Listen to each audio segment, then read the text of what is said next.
You think mountain legends are just stories to scare hikers?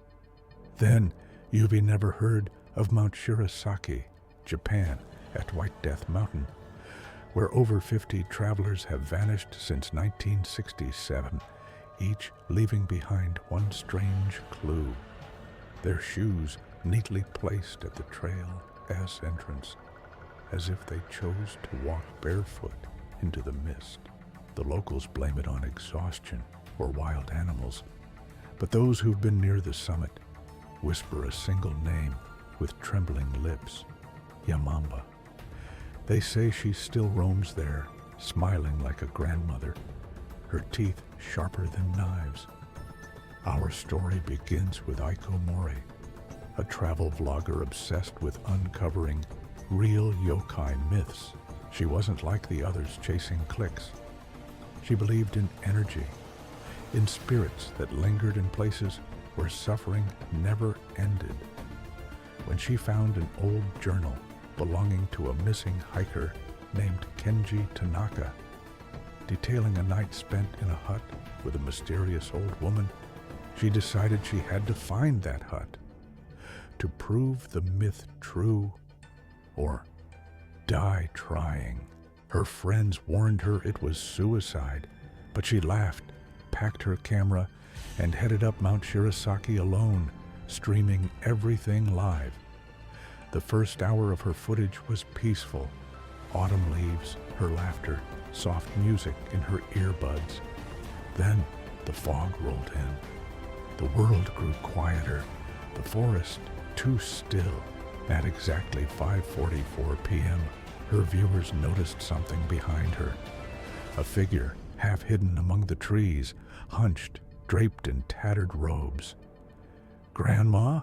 Aiko called out playfully, unaware that the comment section had already exploded with panic. The figure didn't move, just stared. Minutes later, her battery warning flashed, and she found shelter, a small wooden hut standing alone, smoke rising faintly from a chimney. Relief washed over her. "Guys, I think I found it," she said, her voice trembling with excitement. Inside, it was warm. A pot simmered over the fire, and the faint smell of herbs filled the air. Then came a soft voice from the corner. "You shouldn't be here, dear." The camera shook as Aiko gasped. An old woman sat by the fire, her wrinkled face glowing in the orange light. She smiled, showing a row of yellowed teeth. "You must be tired. Sit. Rest." Aiko hesitated but accepted, lowering her camera slightly. For nearly an hour she spoke with the woman. Her name, she said, was Oba-san. She lived alone, helping travelers survive the mountain's wrath. Her kindness was disarming. She even offered soup, apologizing for the storm outside. But then she gave a warning. "Don't open that door." She pointed to the back of the hut, an old, cracked sliding door wrapped in red string. "It's where the mountain keeps its hunger. Don't feed it curiosity." Aiko laughed nervously. The comments flooded in. "Don't do it. Don't open it. Get out." But curiosity is a disease humans never recover from.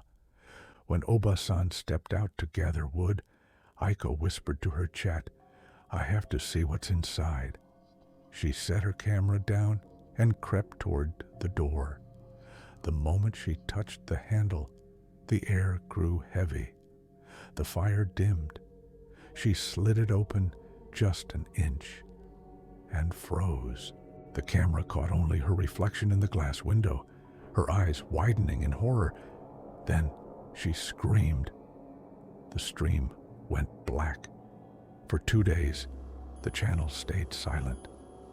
Police later found her tent near the base of the mountain, torn apart, but no sign of her. What they did find was her camera, half buried in the snow, still recording. The recovered footage was never officially released. Only a few frames leaked online. It shows Aiko crawling backward on the hut's floor, her voice hoarse, whispering, "It's not old. It's wearing her." The thing in the doorway wasn't a woman anymore. Her skin sagged like wet cloth, hanging off bones that cracked when she moved. Her mouth opened wider than humanly possible, revealing not one, but 2 rows of teeth, glistening red. "You looked," it hissed in Aiko's own voice. She ran out screaming into the snow, the camera jerking wildly, catching only glimpses. White trees, black eyes in the dark, her own breath turning crimson as she fell. The last shot showed the hut again, now empty, door swinging open. Inside, a row of shoes lined up neatly, hers among them.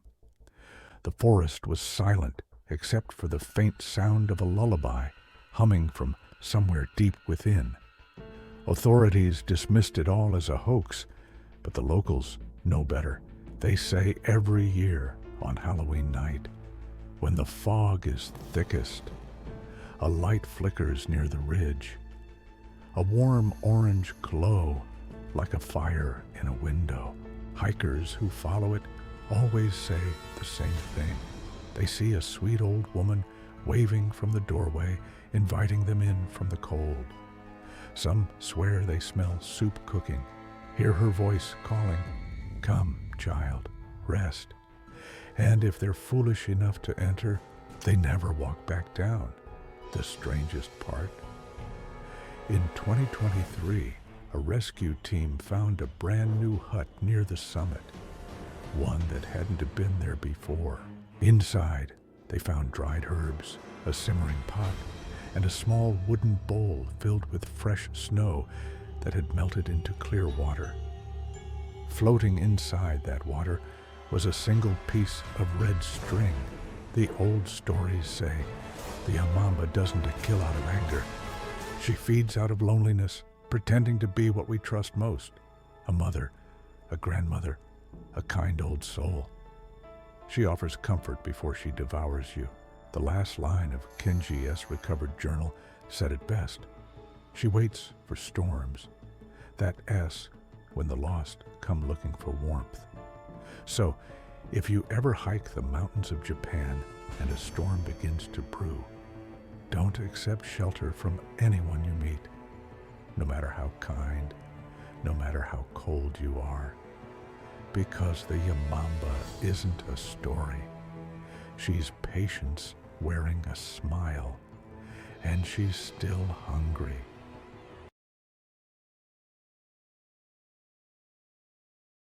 They say the forest is alive, not just with wind or wildlife, but with eyes, ancient eyes, watching from the shadows.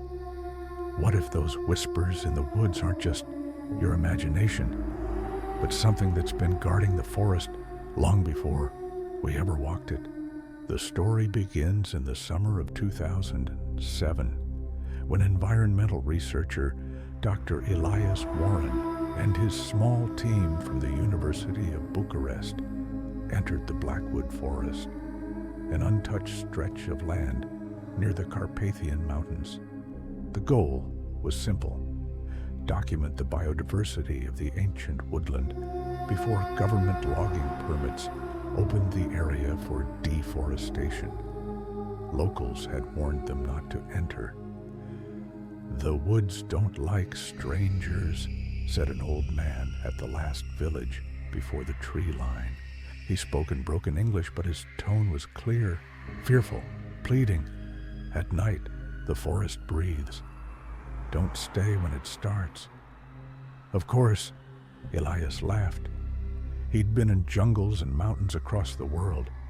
He'd heard every myth and legend locals had to offer. But as he and his team, Laura, Ben, and Katerina, set up camp, something about the silence felt off. There were no birds, no insects, not even the rustling of leaves, unless the wind forced it. The forest was beautiful, but unnervingly still, like it was holding its breath.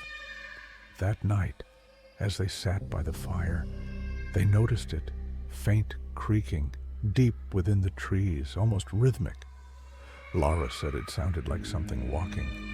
Ben joked it was probably deer, but Elias noticed something strange. The sound came closer, then stopped.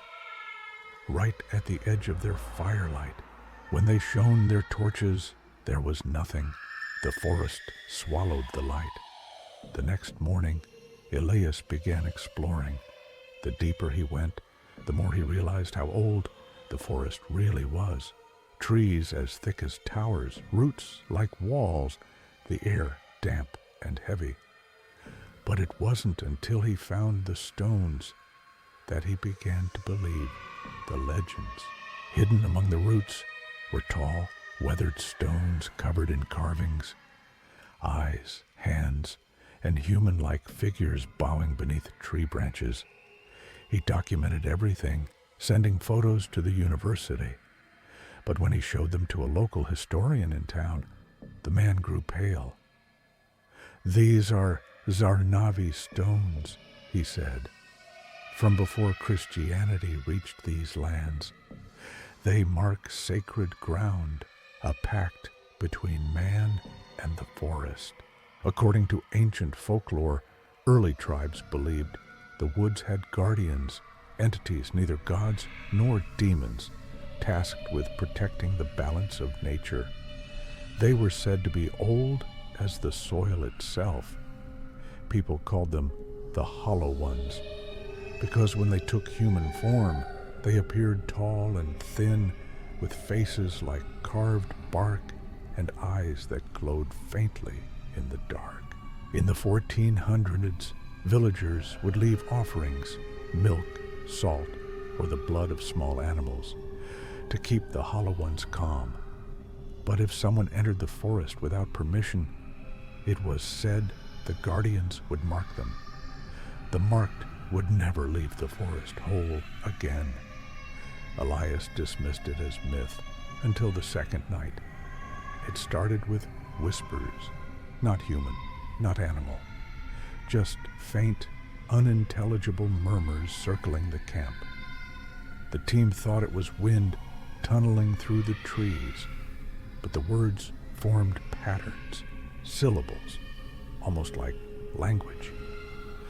Lara recorded the sound on her phone. When she played it back later, the audio revealed something none of them had heard clearly before.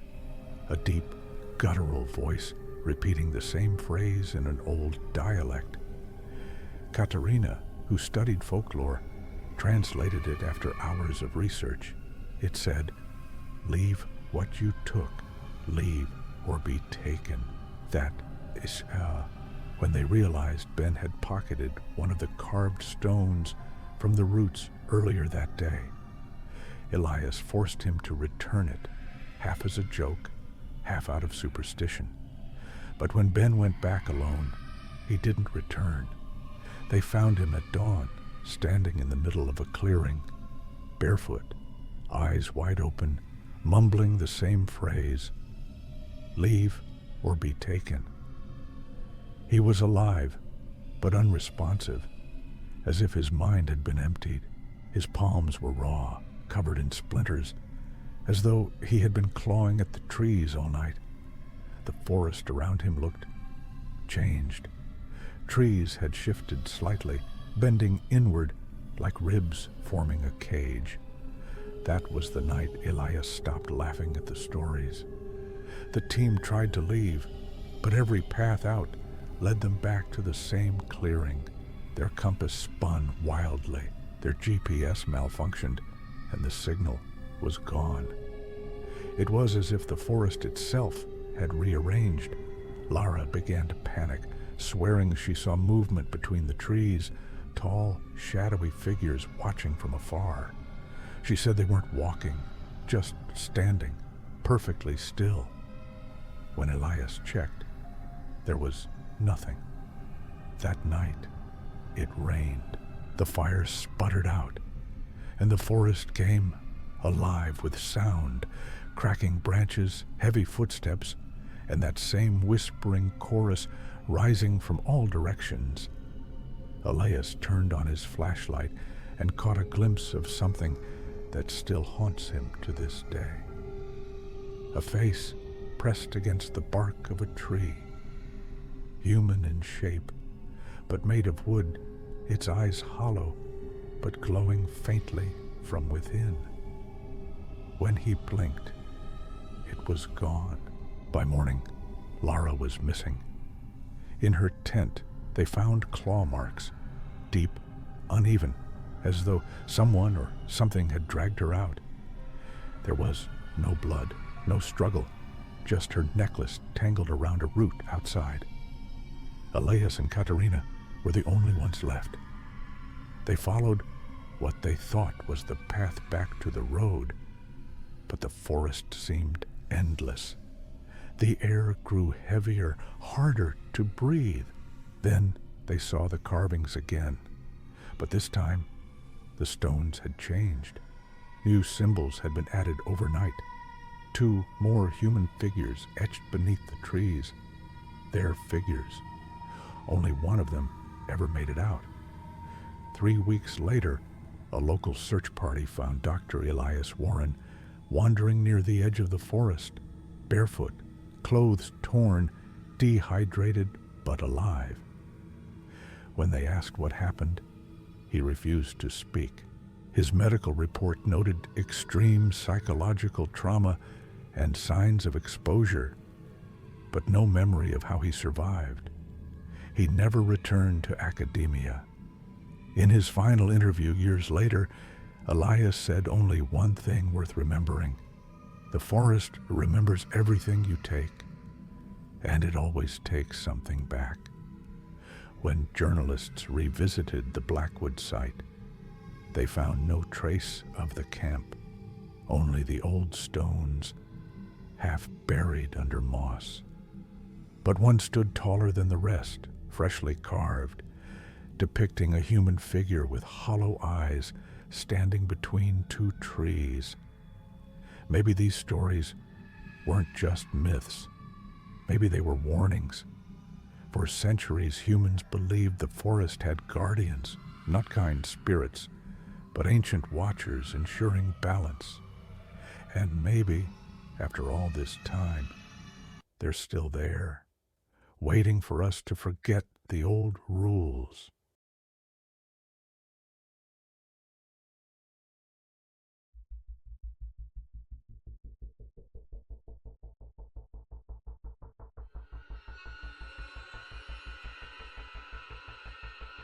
They thought it was just another weekend trip, a few friends, a long drive, and some jungle camping far from the city. But what they didn't know was that they were driving straight into a story that would later be whispered about as a real-life haunting. One the locals still refuse to talk about. It all started with 5 friends: Ethan, Claire, Noah, Maya, and Lucas, all in their late 20s, free-spirited and looking for a little thrill. They'd been planning a nature vlog for months, a small YouTube travel project that never quite took off. "Let's find something wild," Claire had said, "somewhere nobody's been before." Oh, they found it. The drive led them deep into the Appalachian wilderness, the kind of place GPS loses signal and the roads look like they've been forgotten by time. Trees stood like tall, skeletal guardians. The air was heavy, as if soaked in something ancient. As the sun began to set, Ethan joked, "Well, this is where horror movies start." Everyone laughed, the kind of nervous laughter you give when you know it's true. They stopped near a decaying wooden sign that read, "Hollow Creek, 6 miles ahead." No one had ever heard of it, but the path seemed inviting enough. Once inside, the forest grew thicker. The sound of crickets faded, replaced by something stranger, a rhythmic knocking, like wood tapping wood somewhere far away. Probably woodpeckers, Noah muttered. But it wasn't. By nightfall, their campfire flickered under a moon that looked almost too bright. The laughter faded. The forest wasn't silent. It was listening. Then, Claire noticed something. A faint light flickering through the trees. At first, it looked like a lantern swinging in the wind, but when she pointed it out, it vanished. Maybe there's a cabin nearby, Ethan said. Could be locals. They decided to check it out in the morning. At dawn, fog blanketed the forest floor. Birds were eerily quiet. Following the direction of the strange light, they walked for nearly half an hour until they stumbled upon it. A house, or what was left of one. It stood crooked, consumed by vines, its wooden door hanging open as if it had been waiting. The air smelled like wet dirt and rot. A wooden cross lay snapped in two near the entrance. "Damn, this place is straight out of The Conjuring," Lucas joked, half laughing. No one laughed back. They filmed everything, their cameras capturing the eerie silence, the broken windows, and what looked like handprints on the inside walls. "It's abandoned," Maya whispered. "But why do I feel like we're being watched?" Inside, the air was colder, much colder. Their breaths came out like smoke, even though it was midsummer. They found an old altar table in the corner with melted candles and faded Polaroids, faces of people from decades ago. Every photo had one thing in common. Each person's eyes were scratched out. Claire's hand trembled as she picked one up. "These look recent." Ethan brushed dust off an old book lying beside the altar. Bound in cracked leather, covered in strange symbols. When he tried to open it, something slammed upstairs. Then another, then a dragging sound. "Okay," Lucas whispered. "That's not the wind." They froze. No one dared to move. Then Claire's camera light flickered, and through the faint beam, a figure appeared at the top of the stairs. It wasn't moving, just standing there. Its face was obscured, pale, and motionless. "Who's there?" Ethan shouted.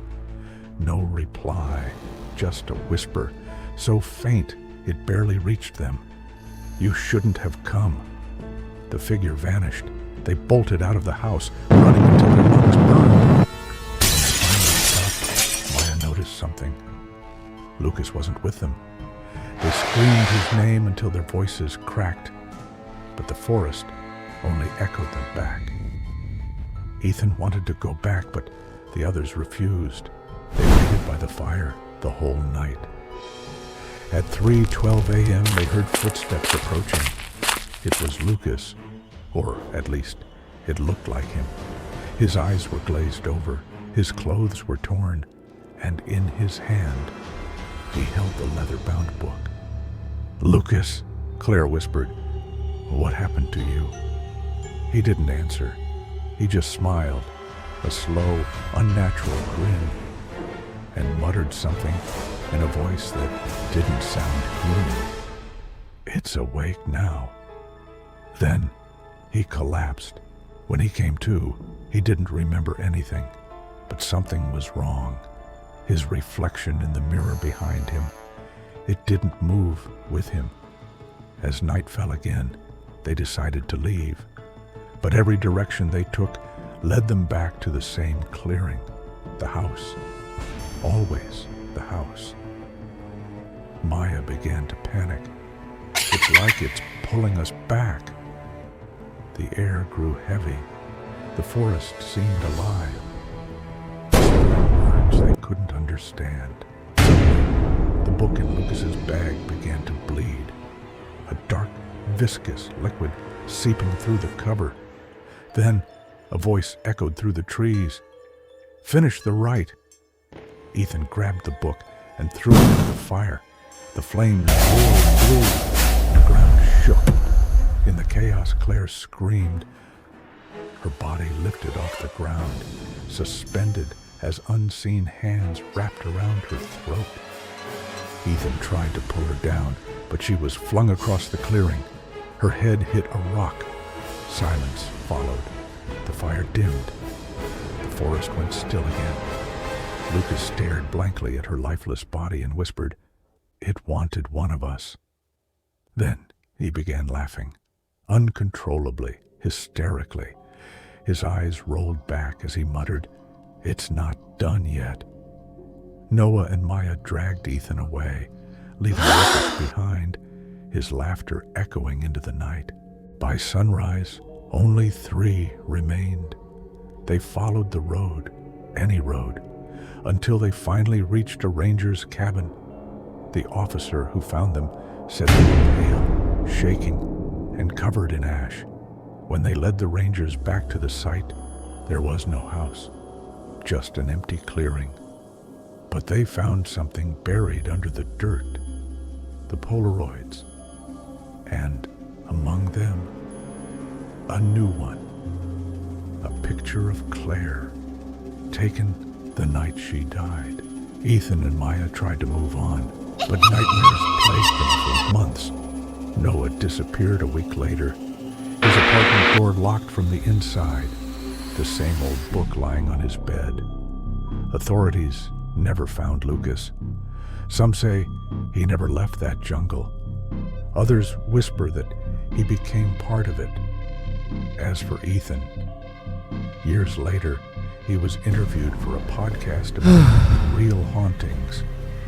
When the host asked if he believed in ghosts now, he only said one thing: the house finds you when it's ready. This story is based on real events that took place in 2014, deep within the Appalachian wilderness. The exact location of Hollow Creek remains unknown. Local rangers claim there's no record of a house there. But those who've gone looking often don't come back the same. If you ever see a light flickering deep inside the woods, don't follow it, because some houses don't wait to be found. They call you in. This is your storyteller from Real Stories, reminding you, not every abandoned place is empty.